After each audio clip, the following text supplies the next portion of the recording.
Kumusta mga ka-idol? Isang napakagandang umaga po sa inyong lahat. So ngayon po mga ka-idol, gagawa po ako ngayon ng kulungan ng ating heritage ng mga manok dahil nagsisiksika na po sila dun sa kanilang kulungan. Kasi ano lang yun, maliit lang po yun.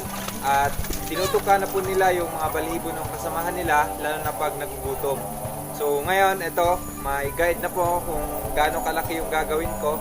So bago po tayo mag-umpisa mga ka-idol, gusto ko lang po magpasalamat sa mga nag-subscribe na po sa aking channel at sa mga walang sawang nanonood po ng aking mga videos.